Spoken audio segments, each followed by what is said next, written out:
दोस्तों, इन चीज़ों से आपका रोज़ा नहीं टूटता। आप आँख में सुरमा लगा सकते हैं, खुशबू लगा सकते हैं, तेल लगा सकते हैं, खुशबू को सूंघ सकते हैं।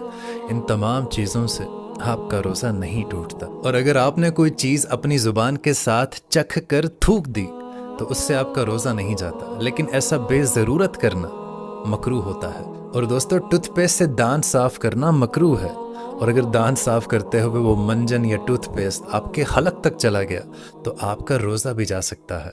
हाँ, अलबत्ता आप मिसवाक का इस्तेमाल कर सकते हैं। मिसवाक से आप दांत साफ़ कर सकते हैं, चाहे वो मिसवाक ताज़ी हो या सूखी हुई हो, चाहे उसका टेस्ट आपको मुंह में कड़वा भी महसूस क्यों ना हो, तब भी आपका रोज़ा नहीं जाता। तो आप रोज़ों में अपने दांतों के लिए मिसवाक का इस्तेमाल कर सकते हैं। अगर अपने आप ही आपको उल्टी आ जाती है, कै आ जाती है, तो उससे भी आपका रोज़ा नहीं टूटता। हाँ, अलबत्ता अगर आप खुद उल्टी को दावत दें, तब आपका रोज़ा